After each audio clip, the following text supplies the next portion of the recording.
Kuat dalam panggilan, terjaga dalam ketaatan. Kita membaca dari Yosua 1 ayat 1 sampai 9, Saudara. Dan gemar rohani dari ayat ini kita ambil dari Yoel 1. Tahukah Saudara, ini di ujung akhir tahun, ya, hari ini tanggal 31 Desember. Dan Desember selalu berada di ambang. Ambang akhir dan ambang awal. Ambang refleksi dan keputusan. Ambang nostalgia, dan tanggung jawab. Dalam Alkitab, ambang seringkali tempat Allah berbicara justru sangat jelas. Walaupun tidak selalu sepada setiap orang, Allah memberi rema masing-masing. Namun seringkali dalam Alkitab, ambang itu adalah tempat Allah berbicara dengan jelas. Yosua berdiri di ambang. Musa sudah mati. Jadi ini seperti gambaran bulan Desember. Tahun 2025 akan berakhir dan tahun 2026 sebentar lagi. Jadi Musa sudah mati, namun janji belum digenapi. Orang Israel belum masuk tanah perjanjian. Dan ini umat besar. Dan waktu sangat mendesak. Saudara, kalau kita juga mengambil gema rohania dari Yoel 1, Yoel berdiri di ambang krisis. Pada saat dia berdiri di ambang krisis ini, Israel, negeri yang sedang terluka, di mana ibadahnya terganggu, dan Allah memanggil umat untuk terjaga. Dan di antara dua kitab ini ada satu suara yang sama. Bangunlah, kuatkan dirimu, jangan lalai, jangan takut. Saudara, kitab Yosua ini menandai transisi besar dalam sejarah keselamatan.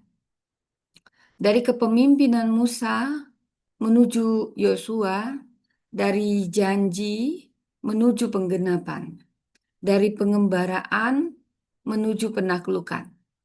Yosua 1 ayat 1 sampai 9 ini pidato peneguhan ilahi, di mana Allah sendiri menetapkan pemimpin, visi, dan prinsip hidup umatnya.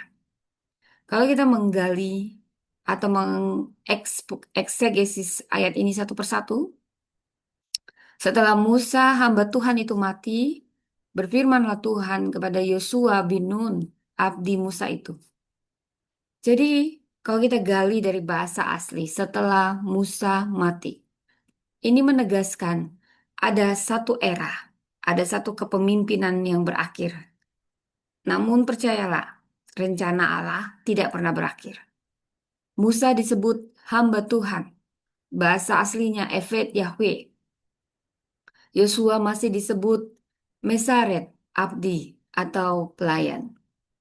Allah tidak berhenti bekerja saat seorang pemimpin besar pergi. Kepemimpinan sejati tidak diwariskan secara politik, tetapi ditetapkan oleh firman Tuhan.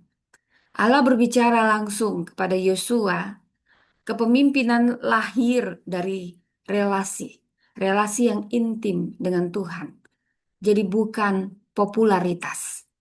Kematian hamba Tuhan Musa tidak menghentikan karya Tuhan. Siapapun hamba Tuhannya, sebesar apapun dia berkarya, ketika dia mati, rencana Tuhan, karya Tuhan tidak pernah mati atas apa yang pernah dia nyatakan. Bila kita gali dari Yosua 1 ayat 2, Musa hambaku telah mati. Sebab itu bersiaplah sekarang. Jadi di sini kata kalimat bersiaplah sekarang. Dalam Ibraninya kum, artinya bangkit, berdiri, melangkah. Allah tidak memanggil Yosua untuk berkabung terlalu lama. Biasanya orang Israel, kalau pemimpin besarnya mati, ada masa jeda ratapan, saudara.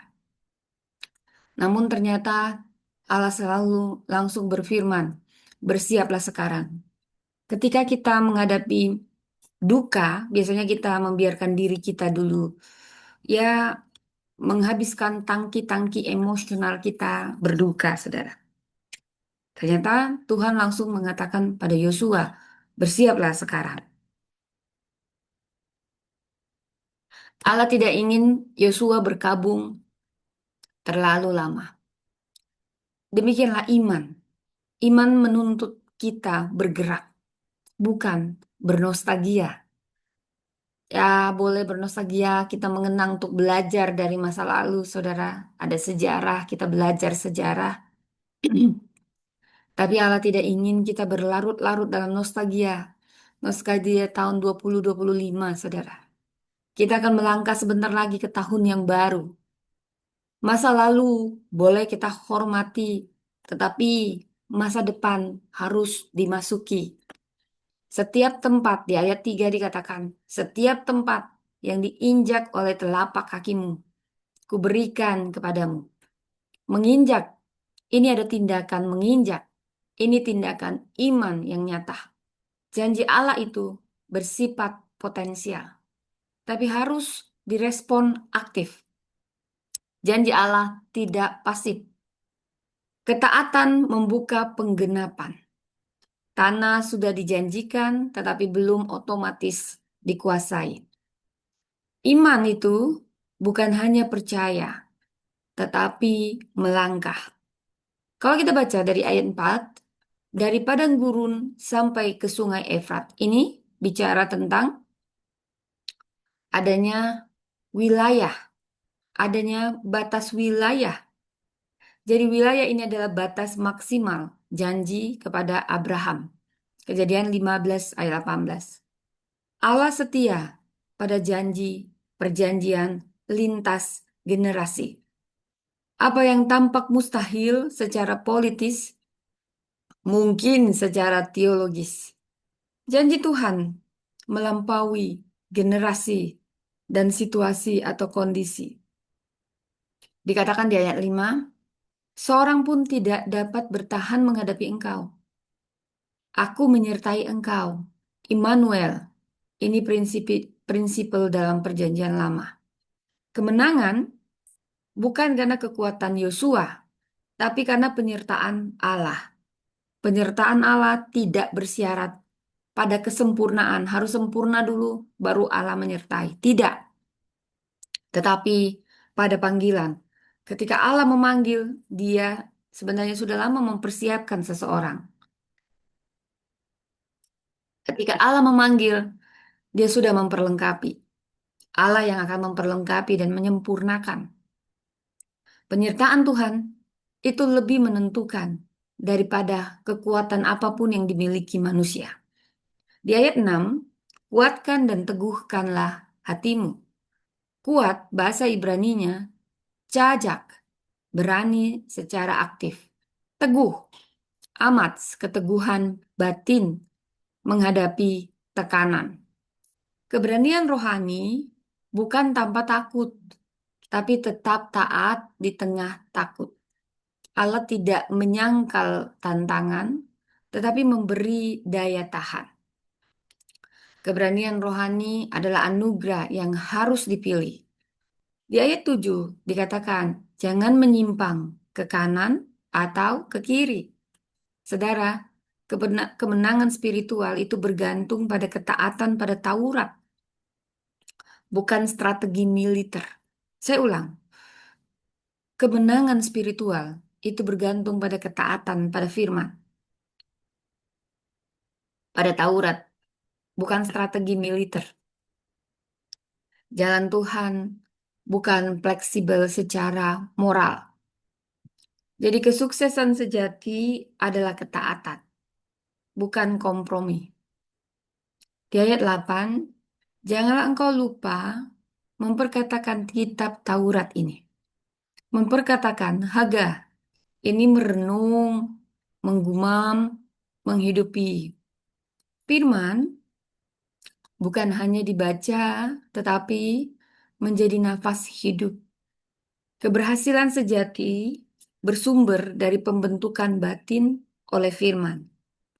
Jadi pemimpin yang kuat adalah pembaca firman yang setia. Pemimpin yang kuat adalah pembaca firman yang setia. Di ayat 9 dikatakan, saudara, Ya, kita masuk tadi. Saya ubah dulu ya. Ini tadi ada masalah.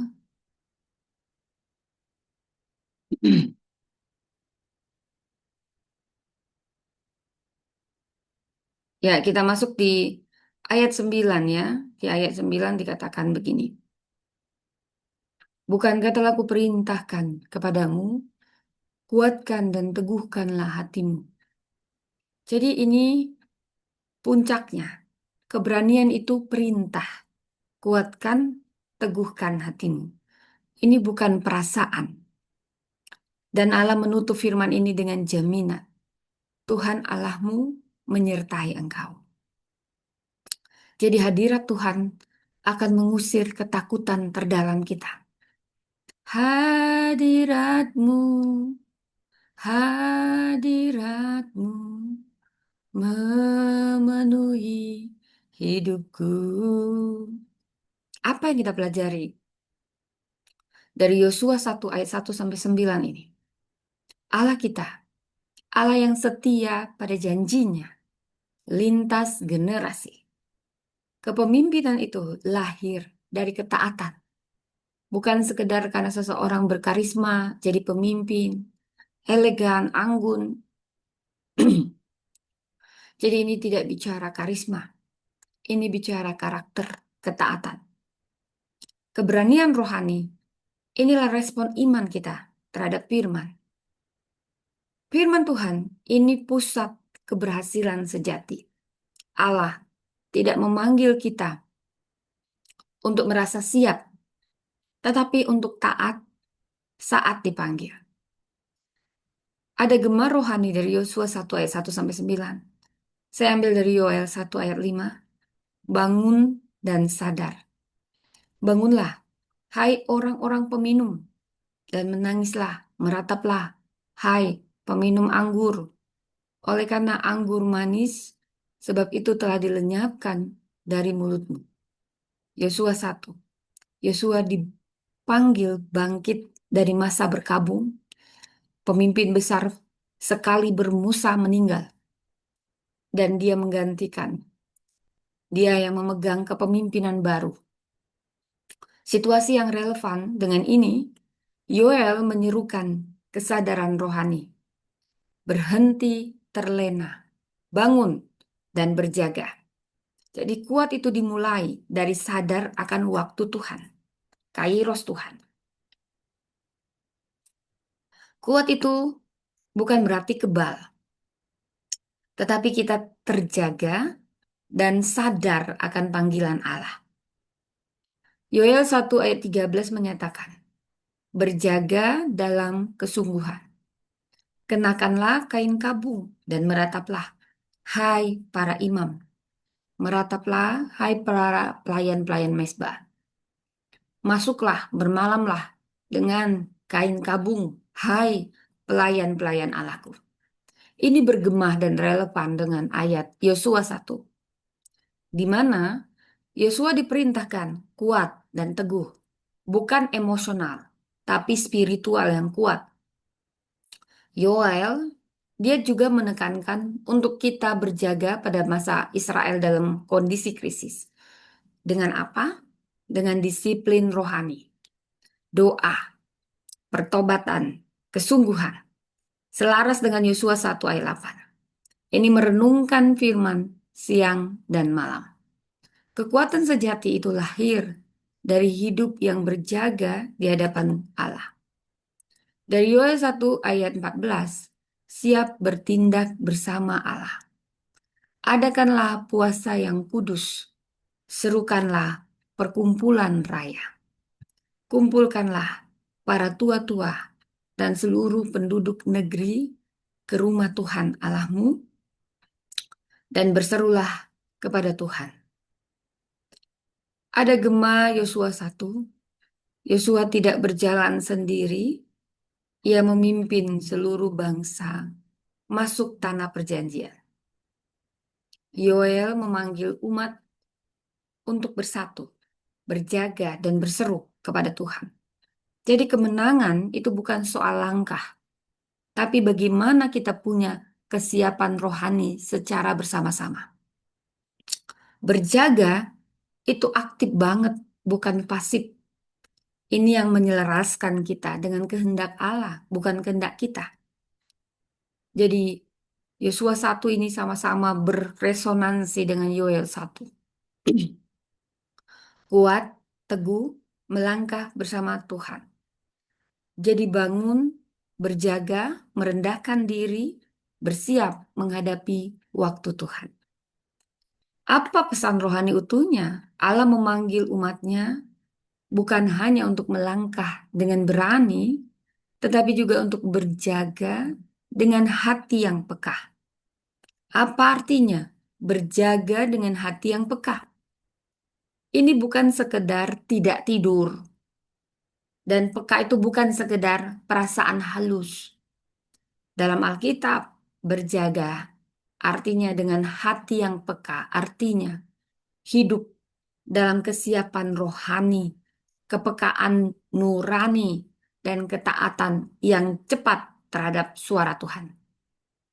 Ini sikap batin yang waspada terhadap waktu Tuhan, terbuka terhadap tuntunan Tuhan, dan siap melangkah, tidak menunda-nunda. Saudara, berjaga artinya kita sadar akan kairos Tuhan, sadar akan musim Tuhan. Yesus 1 ayat 2, Tuhan dengan sangat jelas, sebab itu bersiaplah sekarang. Ini bergema dengan Yoel 1 ayat 5, bangunlah dan sadar.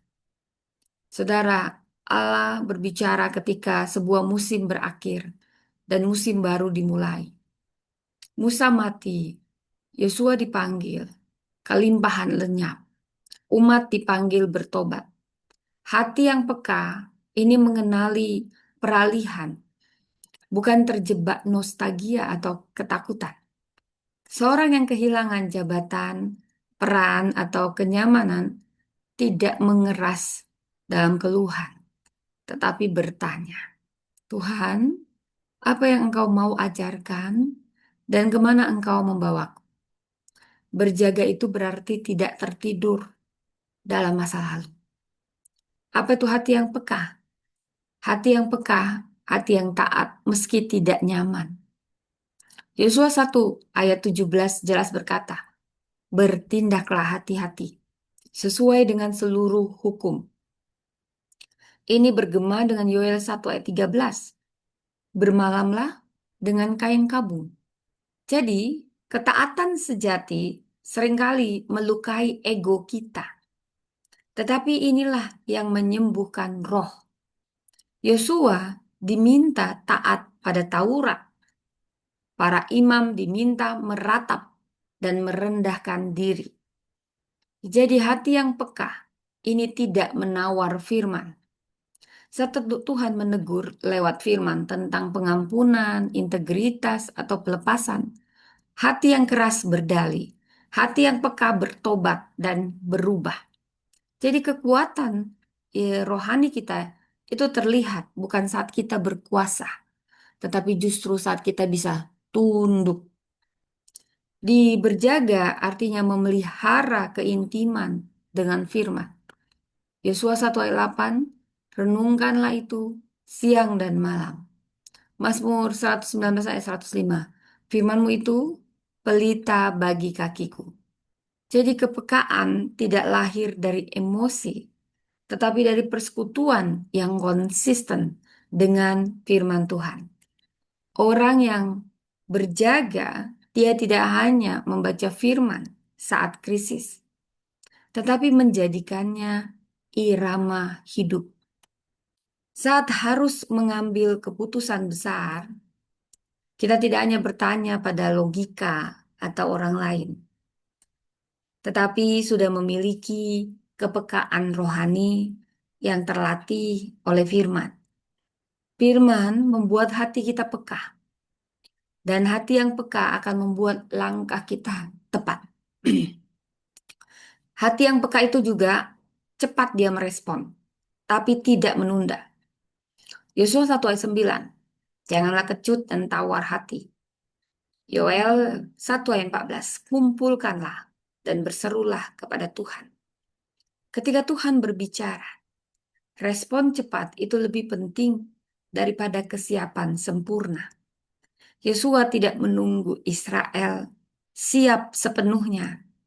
Yoel tidak menunggu keadaan membaik sebelum berseru. Saat Tuhan menaruh beban untuk melayani, memperbaiki relasi, atau melangkah dalam iman, hati yang peka itu bergerak dalam doa dan tindakan, bukan alasan. Tahukah Anda penundaan seringkali bukan hikmat, tetapi ketakutan yang disamarkan. Saya ulang, penundaan yang kita lakukan seringkali bukan hikmat, tapi karena kita punya ketakutan yang kita sembunyikan dengan cara kita samarkan. Jadi berjaga dengan hati yang peka itu maksudnya kita sadar akan musim Tuhan, lembut dan taat pada firman, hidup dalam keintiman rohani, cepat merespon panggilannya. Jadi kekuatan itu bukan hanya soal melangkah jauh, tapi tentang berjaga agar tidak melangkah di luar kehendak Tuhan. Saudara, kita tahu Yosua 1, ini kitab transisi kepemimpinan yang besar sekali bermusa, figur besar kepada generasi pelaksana yaitu Yosua. Dari awalnya janjinya lisan, maka dinyatakan dengan tindakan nyata. Dari Yoel 1, ini kitab panggilan berjaga. Krisis bukan untuk panik, tapi untuk sadar. Allah memanggil umat, imam, tua-tua, dan umat untuk bangun. Jadi Allah berbicara saat umatnya berada di ambang perubahan. Dari sini kita ada 4 pesan utama. Allah memanggil kita melangkah, bukan menunggu. Semua harus ideal, melangkahlah. Mungkin kita nggak ngerti apa yang harus kita lakukan. Tapi melangkah saat Tuhan katakan melangkah. Mungkin kita belum siap secara finansial, belum siap secara mental. Tapi kalau Tuhan katakan melangkah, melangkah. Karena tidak akan ada yang namanya waktu ideal. Bukan menunggu yang ideal. Tuhan kadang menyatakan saat kita bahkan merasa, wow, terburu-buru. Tapi kita harus siap. Musa, hambaku itu telah mati di Yosua 1 ayat 1 sampai 2. Sebab itu bersiaplah sekarang. Allah tidak berkata, tunggu lebih siap, tunggu situasi sempurna. Tapi bersiaplah sekarang. Wow, ini luar biasa saudara. Ketika saya merenung ya saudara, ada banyak hal yang Tuhan nyatakan ya.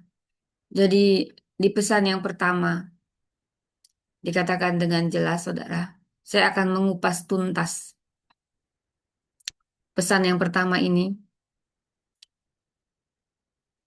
kadang panggilan itu terasa mendadak. Dalam mimpi saya merasa saya dipanggil mendadak. Dalam mimpi saya disuruh berkhotbah pada hari itu. Saat itu juga, kita kadang juga dalam situasi kita merasa terlalu cepat, tiba-tiba, terlalu berat. Padahal dalam benak kita, panggilan seharusnya terjadwal, rapi, dan ideal. Dalam mimpi saya, semuanya terasa mendadak. Namun dalam hidup nyata, kita berharap semuanya bisa dijadwalkan. Tapi firman Tuhan menunjukkan, Allah tidak bekerja menurut kalender kenyamanan kita. Yosua tidak dipanggil setelah masa berkabung panjang. Setelah pelatihan lanjutan, setelah kondisi Israel stabil. Tetapi sekarang, apa yang terasa mendadak bagi kita, seringkali sudah lama disiapkan Tuhan. Jadi, Bersiaplah sekarang. Kum, bangkit, berdiri, bergerak. Ini bukan perintah fisik saja. Ini perintah eksistensial. Artinya kita bangkit dari ketakutan kita. Kita berdiri dari bayang-bayang masa lalu. Dan kita bergerak dari posisi penonton menjadi pelaku. Allah tidak pernah berkata tunggu sampai kau percaya diri, tunggu sampai semua orang mendukung, tunggu sampai situasi ideal. Allah berkata sekarang. Jadi Allah lebih menghargai ketaatan yang belum sempurna daripada kesiapan yang tidak pernah dimulai. Saat kamu merasa tidak siap tapi Tuhan sudah memanggil sekarang, lebih baik kamu taat. Daripada tunggu-tunggu aku mau nyiapin ini dulu. Aku termasuk orang yang persiapan ya. Bukan berarti jadi tidak ada persiapan. Tidak. Yang saya sedang garis bawahi ketaatan. Panggilan itu sering datang bahkan saat kita tidak siap. Tetapi kita harus belajar bergantung penuh pada kuasa Tuhan. Saudara, bukan berarti saya suruh kalian tidak punya persiapan. Persiapan itu penting, itu bagian dari kita menghargai Tuhan. Namun, pada saat panggilan itu pergi katanya, pergi. Lebih baik Anda patuh daripada asik mempersiapkan, ya saudara. Tapi bukan berarti nggak persiapan, ya itu lain cerita. Jadi pola Allah itu selalu sama. Baik pada Abraham, bila kita membaca dari Kejadian 12, pergilah dari negerimu. Ini sama-sama, Abraham tidak tahu tujuannya kemana. Dia hanya bertindak pergi dari negerinya. Dia juga tidak tahu jaminan dan dia tidak tahu segala sesuatu dengan detail. Tapi Abraham melangkah dan Tuhan menyertai Abraham. Dan bila kita juga melihat Musa di Keluaran 3, dia masih trauma ketika dia diangkat jadi pemimpin. Dia merasa tidak cakap dalam berbicara. Dia merasa gagal, ada banyak dosa atau kegagalan yang dia buat. Dan Allah tidak menunggu Musa siap bicara. Allah menyatakan, aku menyertai engkau. Para murid, mereka nelayan biasa. Nggak sekolah, maka nggak ada gelar. Dan tidak berpengalaman. Pengalaman mereka hanya sebagai pelayan. Dan Yesus tidak pernah berkata, belajarlah dulu 5 tahun, tetapi ikutlah aku. Allah tidak memanggil yang siap, tapi sebaliknya dia pasti mempersiapkan orang yang dia panggil. Semua karena anugerah kasih karunia. Ideal ini sering jadi jerat, saudara. Saudara, lampu lalu lintas yang hijau ini tidak menjamin bahwa jalan kosong. Tetapi ini hanya memberi izin melangkah. Demikianlah panggilan Tuhan.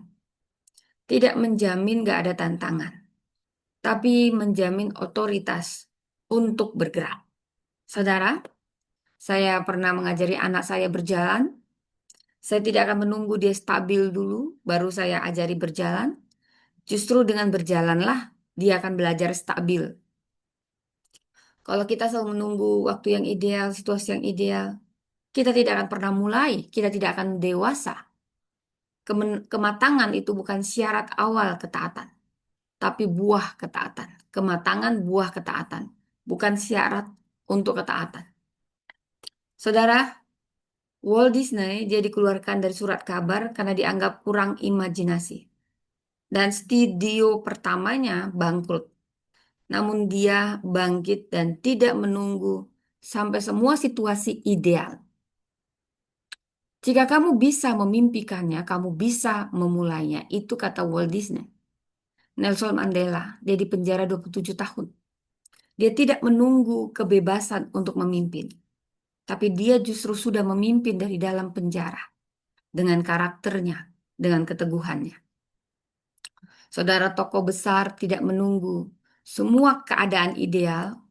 Justru mereka bertumbuh di tengah ketidakidealan, ketidaksempurnaan. Panggilan apa yang Anda tunda karena Anda suka menunggu semua ideal? Langkah apa yang Tuhan minta hari ini, bukan nanti? Dan ketaatan apa yang tertunda karena merasa belum siap.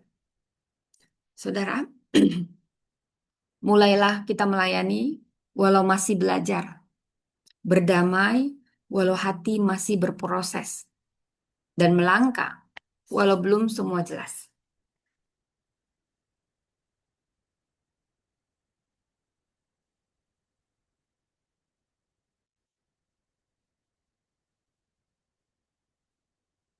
Jangan tunggu semua pintu terbuka. Seringkali pintu terbuka justru setelah kita melangkah. Saudara, Allah berkata kepada Yosua, Musa telah mati. Artinya apa?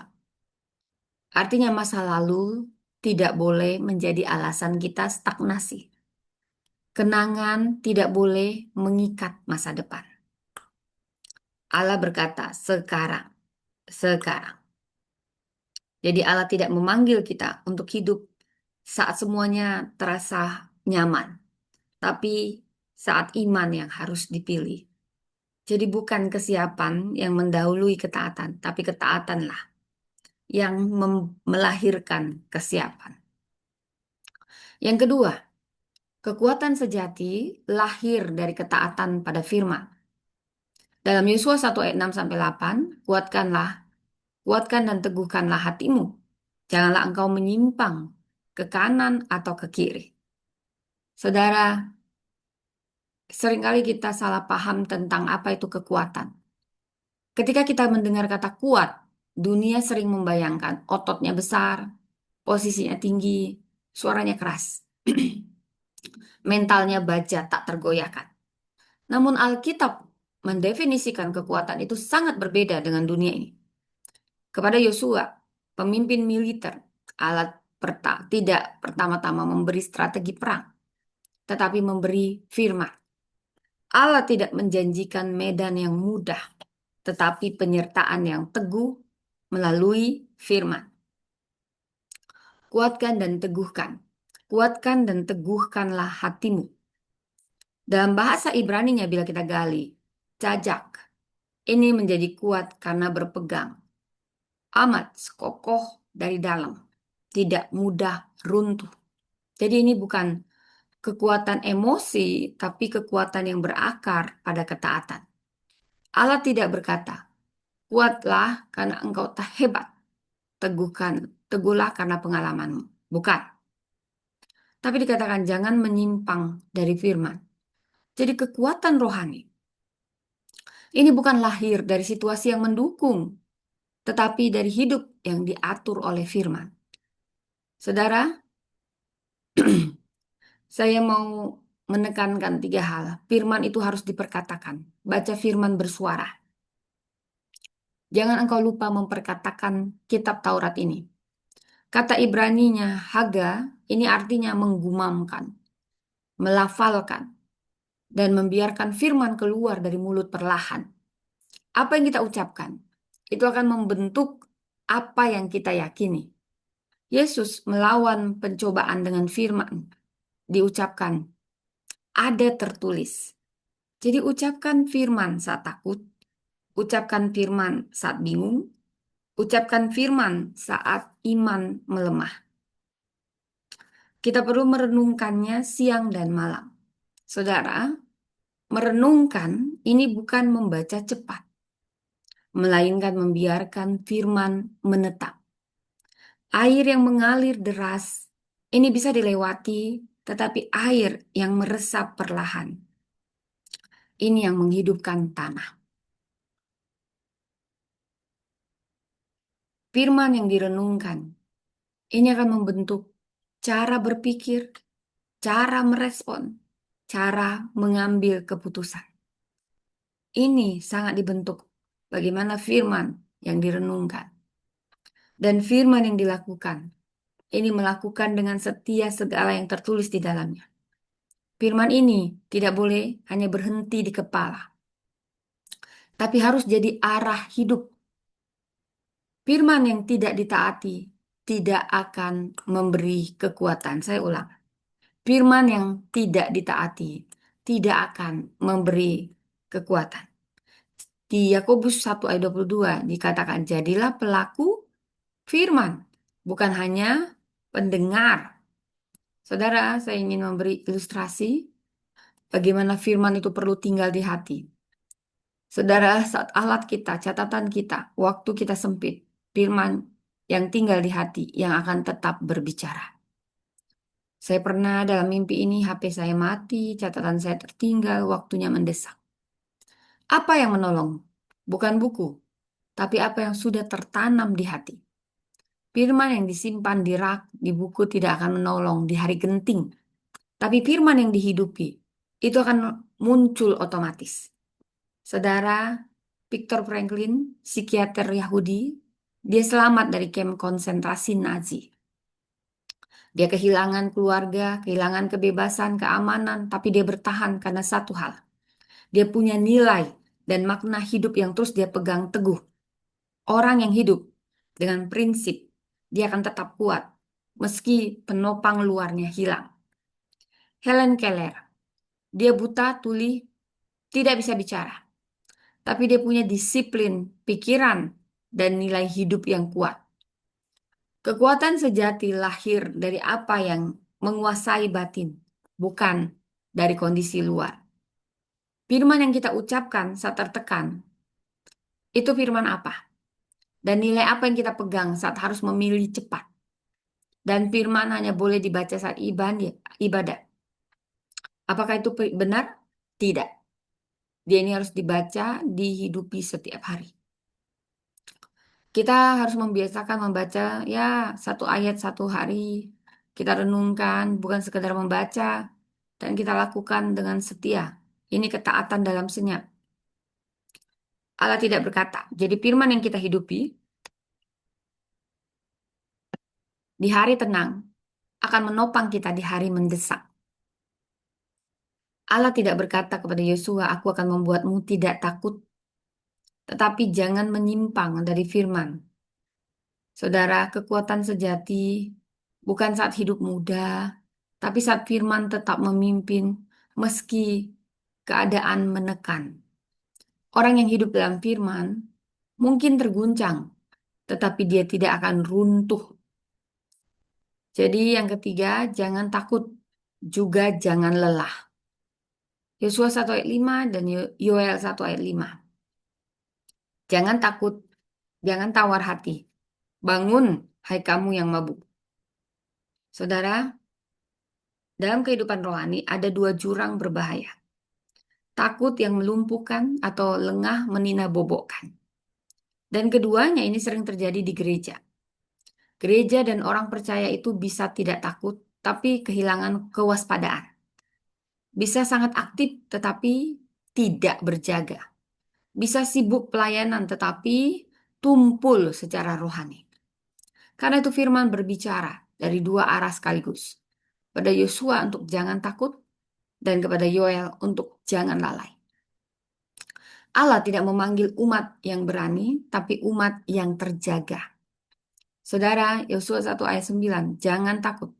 Janganlah takut dan jangan tawar hati. Ini perintah, ini bukan saran. Karena Allah tahu ketakutan akan datang. Tapi dia tidak mengizinkan ketakutan menguasai keputusan. Takut itu akan mengecilkan iman dan membesarkan ancaman dan mengerdilkan visi yang dari Tuhan. Di Yoel 1 ayat 5, jangan lelah. Bangunlah hai kamu yang mabuk. Mabuk di sini bukan hanya literal, tapi ini gambaran kesadaran rohani yang tumpul. Nyaman berlebihan, terbiasa dengan spiritual, kehilangan kepekaan terhadap Tuhan. Umat bisa berada di rumah Tuhan, namun rohnya tertidur. Saudara, ada ketegangan rohani yang sehat. Allah memanggil umat untuk hidup dalam ketegangan rohani yang sehat. Tanpa takut, tanpa lengah. Berani harus waspada. Percaya harus peka. Dan melangkah sambil berjaga. Keberanian tanpa kewaspadaan adalah kelalaian. Kewaspadaan tanpa iman adalah ketakutan. Iman yang dewasa itu tidak ekstrim, tapi seimbang. Iman yang dewasa tidak ekstrim, tapi seimbang. Saudara, saya ingat penjaga malam. Penjaga malam tidak panik, tidak tidur, tidak ceroboh. Dia tenang karena siap. Orang percaya bukan dipanggil untuk gelisah, tetapi untuk berjaga. Jadi seperti pengemudi tol, jalan tol. Kalau dia takut berlebihan, dia tidak akan berani menyalip. Kalau dia juga terlalu percaya diri, dia bisa lengah, dia bisa cekak, celaka. Jadi mengemudi dengan baik dan utuh, itu penting. Damin juga keyakinan dan kewaspadaan harus menyertai ini. Saudara, ketika Yesus di Taman Getsemani, berjaga-jaga dan bertobat, berdoalah dia. Para murid tidak takut, tetapi dia tidur. Kegagalan itu bukan karena ancaman besar, tetapi karena kita tidak siap secara rohani. Saudara, Titanic, dia kapal termegah, tercanggih, dan kepercayaan diri kapal ini sangat tinggi. Tapi dia mengabaikan peringatan. Ya, pemimpin dari kapal ini mengabaikan peringatan. Dan dia lengah terhadap resiko. Jadi bukan kelemahan yang menenggelamkan, tetapi rasa aman palsu. Ya, bukan kelemahan yang menenggelamkan, tetapi rasa keamanan palsu. Atlet hebat itu cenderung dia percaya diri, disiplin, tetap berjaga. Keberhasilan jangka panjang itu lahir dari kesiapsiagaan terus-menerus. Keberhasilan jangka panjang lahir dari kesiapsiagaan terus-menerus.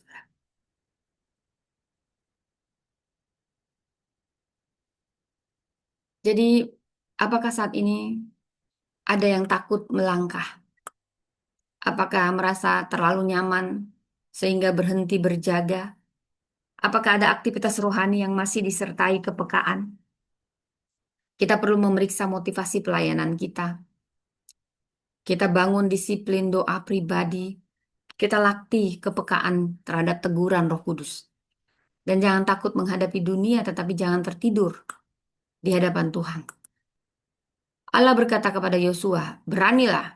Kepada Yoel, dia berkata, bangun. Artinya, iman yang sejati tidak membuat kita nekat. Dan kewaspadaan rohani tidak membuat kita penakut. Saudara, Allah memanggil umat yang berani, melangkah, sekaligus setia berjaga. Dan inilah kenapa saya menyebut kuat dan terjaga.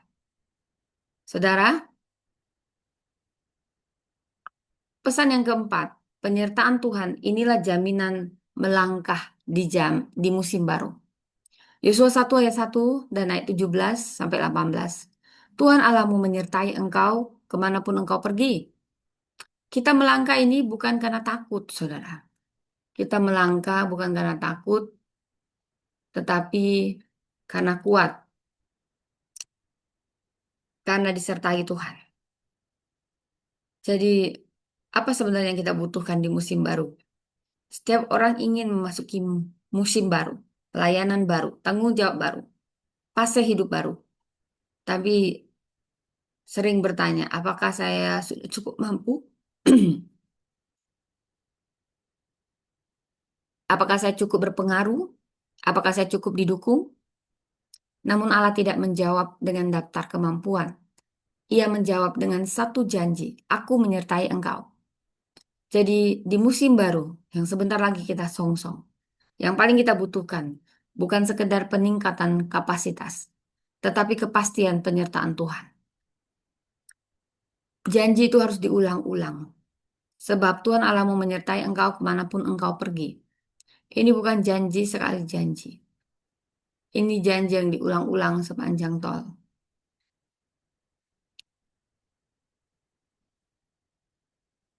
Dan ini diulang-ulang sepanjang pasal. Karena Allah tahu tantangan Yosua bukan hanya medan perang, tapi rasa sepi di posisi kepemimpinan. Saudara jangan merasa jadi pemimpin itu hebat terus, ada rasa sepi. Kayaknya kamu harus mimpin sendirian. Penyertaan Tuhan itu bukan sekedar penghiburan, ya, tapi itu pondasi legitimasi penghiburan, legitimasi kepemimpinan. Peneguhan dari umat adalah otoritas yang dikenal. Yosua 1 ayat 17 sampai 18. Sama seperti kami mendengarkan Musa, demikianlah kami mendengarkan engkau. Ada urutan di sini. Tuhan lebih dulu meneguhkan Yosua, lalu umat mengakui kepemimpinannya. Saat kau teguh, kau kuat, kepemimpinanmu akan diakui. Ada pelajaran, otoritas sejati tidak lahir dari popularitas, tapi penyertaan Allah yang nyata. Dan umat bisa merasakan siapa yang disertai Tuhan, kita. Dan siapa yang hanya mengandalkan posisi. Pemimpin yang disertai Tuhan tidak perlu membuktikan diri secara berlebihan. Saudara, bukankah aku menyertai engkau? Jadi penyertaan selalu mendahului tugas.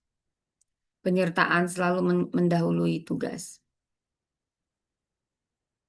Bukankah aku akan menyertai engkau, kata Tuhan. Musa takut, dia merasa tidak mampu. Dan jawaban Tuhan, aku menyertai. Tuhan menyertai engkau, hai pahlawan yang gagah perkasa. Itu yang ditujukan pada Gideon. Gideon bersembunyi, penuh keraguan. Tapi pola ilahi, dia tidak menunggu kita percaya diri. Dia menyatakan penyertaannya lebih dulu. Saudara, aku menyertai kamu senantiasa. Perintah besar ditutup dengan janji penyertaan, bukan dengan ancaman kegagalan. Saudara, seperti kita orang tua dengan anak kita, anak yang berani masuk ke ruangan gelap, bukan karena berani, tapi karena tangan orang tuanya yang menggenggam. Keberanian bukan soal karakter, tapi soal siapa yang berjalan bersama kita. Seorang yang berani bertindak, itu bukan karena dia hebat, tapi karena dia membawa otoritas yang benar, yang lebih besar. Penyertaan Tuhan adalah surat kuasa rohani. Seperti kita lihat dalam kehidupan Martin Luther King. Dia mendapat ancaman nyata, tekanan besar, kesendirian moral. Tapi dia melangkah bukan karena aman, melainkan karena keyakinan dan panggilan yang lebih besar dari dirinya. Orang yang berani melangkah jauh karena yakin ia tidak akan berjalan sendirian. Pemimpin lapangan dihormati bukan karena paling kuat, tetapi hadir dan menyertai timnya di medan. Dan ini di medan tempur yang sangat sulit tentunya. Ada penyertaan pemimpin. Saudara, coba renungkan musim baru apa yang sedang Anda masuki dan ketakutan apa yang masih di bawah. Apakah lebih mengandalkan kemampuan penyertaan atau penyertaan Tuhan? Mulai sekarang dengan kesadaran Tuhan menyertaiku, maka beranilah ambil tanggung jawab yang Tuhan percayakan, lepaskan kebutuhan untuk selalu terlihat kuat. Tuhan tidak memanggil kita untuk terlihat hebat, tetapi untuk berjalan bersamanya. Dan bila kita melihat di akhir pasal Yosua, umat meneguhkan pemimpin, kepemimpinan ditegaskan, dan masa depan dibuka. Karena apa? Satu hal, Allah menyertai. Jadi kita melangkah bukan karena kita kuat, bukan karena kita siap, tetapi kita melangkah karena Tuhan yang kita sembah. Dia setia untuk menyertai kita kemanapun kita pergi, sehingga kita harus kuat dan terjaga karena disertai. Kuat dan terjaga ini panggilan Allah di ambang musim baru. Allah memanggil kita untuk melangkah, bukan menunggu ideal. Kekuatan sejati itu lahir dari ketaatan kita pada firman. Dan jangan takut tapi juga jangan lengah. Penyertaan Tuhan adalah jaminan melangkah di musim baru. Saudara, kita perlu mengevaluasi. Bukan hanya secara administratif, biasanya orang akan buat resolusi akhir tahun. Kita perlu komitmen. Apakah firman masih pusat atau hanya pelengkap? Kita perlu kesiapsiagaan.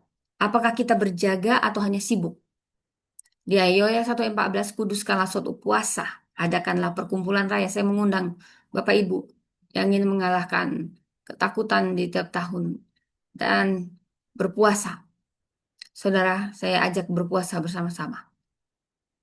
Kuduskanlah suatu puasa, adakanlah perkumpulan raya. Yoel 1 ayat 14. Desember bukan hanya tentang musim menutup tahun, ya, apalagi yang 31 Desember, tapi bersiap untuk musim baru. Kepada Yosua dikatakan, kuatkan dan teguhkanlah hatimu. Kepada Yoel, bangun dan berjagalah. Dan kepada kita, beranilah melangkah dan berjagalah dalam firman. Demikian firman Tuhan. Mari kita bersatu di dalam doa. Terima kasih Tuhan untuk firman-Mu yang luar biasa, menuntun kami semua, semuanya karena kebaikan-Mu, semuanya karena anugerah-Mu. Hamba-Mu telah siap menyampaikan kebenaran firman-Mu. Nyatakanlah Tuhan, kami mau taat, adalah lebih penting taat Tuhan, ketaatan akan firman-Mu bukan kesiapan.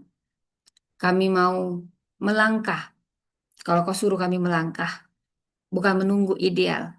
Karena kami tahu kekuatan sejati kami adalah saat kami taat, ketaatan pada firman.